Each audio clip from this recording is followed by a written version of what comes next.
बच्चे थोड़े से हताश और निराश हो जाते हैं।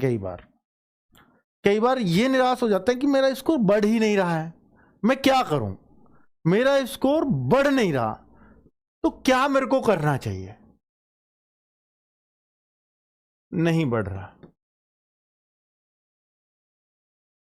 क्या करें? इसके लिए मैं आपको एक टिप्स और ट्रिक्स जो भी आप कहो वो देना चाहूंगा।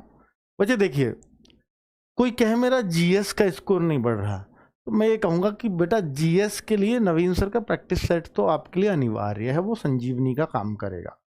साथ में मैं आपसे कहूंगा कि आप बुक्स को भी थोड़ा थोड़ा रीड करिए, जरूर कंटिन्यूअसली करिए।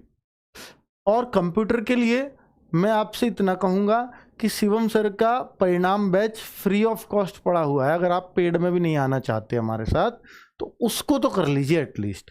वो आपको 6-7 क्वेश्चन तो यार करवा देगा।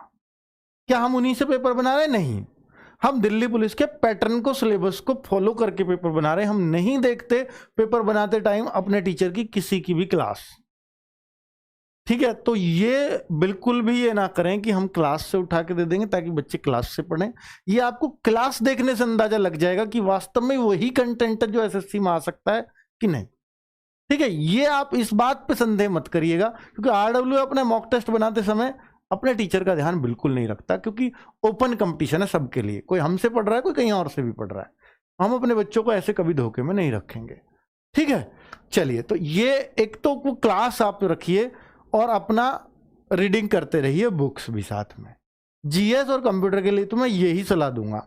अब बात आती है कि सर मैथ्स रीजनिंग में हमारे रेगुलर गलती हो रही हैं, तो उन पे कुछ बताइए। तो बच्चों, मैं आपको ये बोलता हूं और मैं हमेशा बोलता आया हूं अपनी क्लासेस में कि भाई मैथ्स में आप 3 पार्ट कर लीजिए अपने चैप्टर्स के। 3 पार्ट मतलब इधर लिख लीजिए और इधर लिख लीजिए। इधर उन चैप्टर्स के नाम लिख लीजिए जो आप नींद में भी सही कर देते हैं, जो हमेशा सही होते हैं, हमेशा सही, जिनका प्रश्न आपका हमेशा सही होता है, इसमें लिखिए।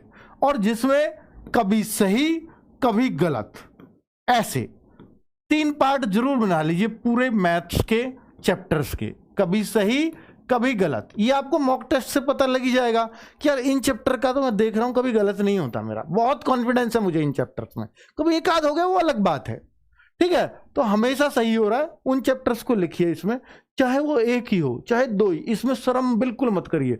ये आपको खुद एनालिसिस करना है, किसी को दिखाना नहीं है कि आप अपने आप से झूठ बोल के यहां लिख दो। नहीं, खुद से झूठ कभी मत बोलना, खुद के प्रति ईमानदार रहना, तभी एग्जाम निकलता है, ठीक है? खुद से झूठ बोलोगे अगर यहां फालतू में लिख दोगे तो। आप लिखो कि मेरा एवरेज से कभी गलत नहीं होता, तो एवरेज लिखो। आपको बहुत मजा आता है जिस चैप्टर में, वो लिखो यहां, ठीक है? उससे आपका गलत नहीं होता होगा ऑब्वियसली, जिसमें मजा आएगा। अब कभी गलत कभी सही, यानी इनमें हो तो जाते हैं सही पर कॉन्फिडेंस नहीं होता यार, तो उनको यहां लिख दो इस लाइन में। और तीसरा ये लिख दो जो कभी सही नहीं होते या जिनसे आप बचते हो, जो बहुत हार्ड लगते हो, जो चैप्टर्स। बहुत सारे बच्चे इसमें मैंने देखा है टाइम स्पीड डिस्टेंस को लिखेंगे बहुत हार्ड में, मेंसुरेशन को बहुत सारे लिख देते हैं, लिख दो, कोई बात नहीं।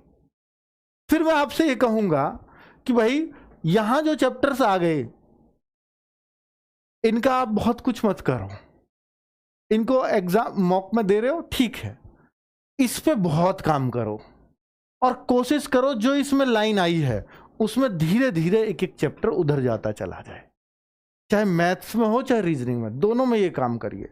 और कोशिश करो कि जिस चैप्टर में बहुत कॉन्फिडेंस आ जाए और 2-3 मॉक से कोई गलती नहीं हो रही है उस चैप्टर के क्वेश्चंस में, उसको उधर डालना शुरू कर दो। इनको इतना पढ़िए कि यार जो इस लिस्ट में है ना, उनको एक एक चैप्टर स्ट्रांग करूंगा, एक एक करके स्ट्रांग करूंगा और देखूंगा कैसे गलत होता है इसका। फिर आप 5-7 मॉक दे डालिए, पिछले भी दे डालिए, मॉक से देखता हूं कैसे कोई गलत तो नहीं है। आपको लग रहा है सारे सही होते जा रहे हैं, डाल दो उधर, ठीक है? तो आप इस लिस्ट को लंबी कर लो, इसको बहुत छोटी कर लो, इस पे काम ही मत करो। जब ये खाली हो जाए तो इस पे काम करना, वरना मत करना, इस पे मत करना, ठीक है? मैं आपसे कहता हूं कि आपका मैथ्स बहुत अच्छा हो जाएगा। ये मैं आपको टिप्स दे सकता हूँ, या रीजनिंग आपकी बहुत अच्छी हो जाएगी। रीजनिंग ऑब्वियसली सबकी अच्छी होती है, उसमें कोई दिक्कत ही नहीं है, पर इतना कर सकते हो आप, ये कोई बुरी बात नहीं है, ठीक है, ये बड़ी भी नहीं है। आप धीरे धीरे ये काम करेंगे प्रैक्टिस, तो निश्चित तौर पे बहुत फायदा आपको मिलने वाला है। अब चलिए